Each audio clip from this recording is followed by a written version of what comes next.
No, ito, matindi mga sangkay. Itong si Senator Lacson ay binakbakan sa Direktor Matibag.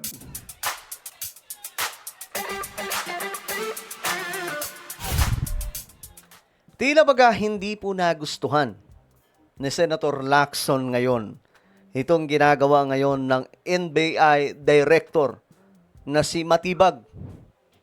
Kasi, mga sangkay, ito mayroon po siyang ipapatawag ngayon na nakapagtataka kung bakit pati yon ipapatawag. Ngayon, itong si Senator Lacson, nasa minority po siya. Dapat kakampi siya kay Matibag, mga sangkay, di ba? Pero hindi.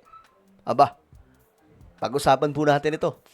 Bago tayo mag-umpisa, sa mga hindi pa po dyan nakakapag-subscribe sa ating YouTube channel, makikita nyo po yung subscribe button sa baba ng video na to. I-click nyo lamang po yung subscribe, i-click ang bell, at i-click nyo po yung all. Sa mga nanonood po sa Facebook, i-follow nyo po yung ating Facebook page. Okay, mga sangkay, so ito pag-usapan po natin. Masyadong magulo ang politika sa Pilipinas, ano? Pero ayun na nga po, mga sangkay, ito yung balita kasi. Ayon po dito kay kay Senator Lacson. Ayan, ito yung balita, trabahong tamad. Senator Panfilo Lacson asked the National Bureau of Investigation or NBI to drop its plan to issue a subpoena against Nancy De La Rosa in connection with efforts to determine the whereabouts of her husband, Senator Ronald Bato de la Rosa. So, ipapatawag daw kasi hindi nila mahanap, mga sangke. So, diba? Hindi nila mahanap. So, ngayon, ang gagawin na lang nila, ipatawag na lang yung asawa. Kaya ata sinabi ni Senator Lacson na trabahong tamad Diba? Kasi imbis na maghanap, parang ang nangyayari tuloy, parang sila patuloy ang masama dyan kasi imbis na hanapin po nila ng husto, ipitin na lang nila yung isang tao, gagamitin na lamang yung isang tao para lumabas sa lungga. O, diba? Kaya ito, mga sangkay. Sabi dito, sabi ni Matibag kasi nung May 29, 2026, ito lang, we're about to send subpoenas to the personalities na may mga naging contact kay Senator Bato. Of course, we are contemplating issuing a subpoena to his wife also. Pati yung asawa, mga sangkay, ni Senator Ronald Bato de la Rosa, ipapatawag na din. Bakit naman ganun? Alam niyo, naisip ko rin yan papaano kung pati yung asawa niya, pag ano na rin, banatan na rin po nitong mga to. At ipit-ipitin na rin, mga sangkay, di ba? Pero tingin ko, hindi naman bibigay yung asawa. Asawa yun, mga sangkay. Kahit anong mangyari, hindi po talaga bibigay yon. Pero yun na nga po, siya ang target ngayon. Ngayon, nagsalita na po itong si Lacson. Sabi ni Lacson, please, don't do this, sabi po niya.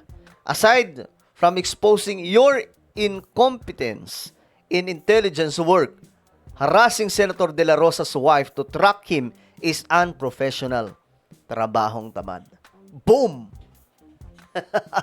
Ano kayo masasabi dito, mga sangkay ni ni Director Matibag? Trabahong tamad, sabi niya.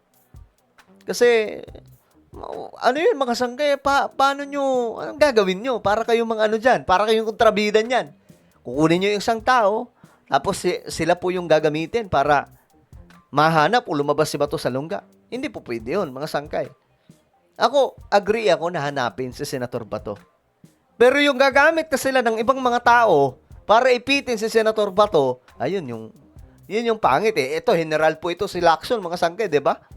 General po ito, alam niya ang ginagawa niya Alam niya yung sinasabi niya. At alam niya kung ano ang trabaho ni Attorney Melvin Matibag.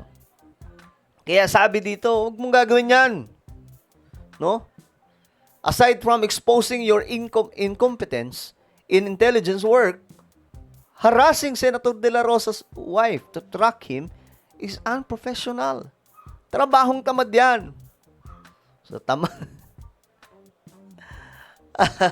Sabi na nag-comment dito, tibag daw si Matibag. Oo nga naman, tibag talaga, mga sangkay. Kasi, Bakit nga naman, bakit mo naman kasi idadama yung asawa? Anak naman ng toko, ah. Hmm. Kita nyo, mga sangga. Ito, balitang-balita talaga to eh. Sabi dito, we are about to send subpoenas to the personalities with the recent contact with Senator Bato. O, diba? Bakit kasama sila? Hindi naman naamin yung mga yan eh. 'Di ba? Ano, pipigain nyo sila? Sabihin nyo, ano, pag di ka nagsalita, ganito gagawin. Para kayong kontrabida dyan. Oh, kasama daw po yung wife, oh. Pambihira. Ay, nako po, mga sangkay. So, hindi po nagustuhan ni Senator Lacson itong gagawin ni Matibag. At ito, tingnan po natin yung mga komento ng mga kababayan po natin. Sabi dito, tumama si Ping.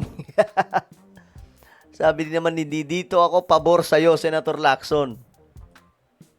Go Pinky, kaya mo yan. Ulit ang mga Pinoy, no? Tama si Senator Lacson. By the way, nasaan na kaya ang intelligence fund? At ang mga intels, nasaan ang subject? Nasa Pinas o nasa abroad? Yun lang ang starting point din, hanapin na. Yan nga, makasangkay problema. Kahit kasi atong hindi po nila mahanap eh. 'Di ba? Senator Bato pa kaya? 'Di ba?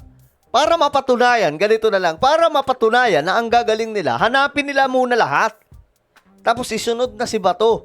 'Di ba? Hanapin si Atong Ang. Marami hinahanap makasangkay na hindi po nila mahanap. 'Di ba? Pagkatapos niyan, isunod na si Senator Bato kasi magagaling eh. Oh. Pambihira, mga sangkay. So, ito. This time, you got it right, Ping. Sabi po ni Julito Macapagal.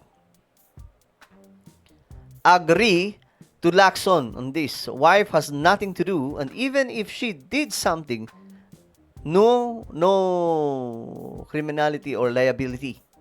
Sabi po dito, mga sangkay.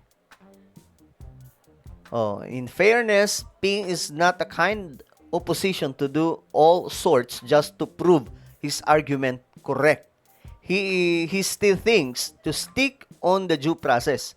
Di katulad ng iba dyan, pipiliting baguhin ang batas for the benefit of an idol or personally attack someone to prove a point.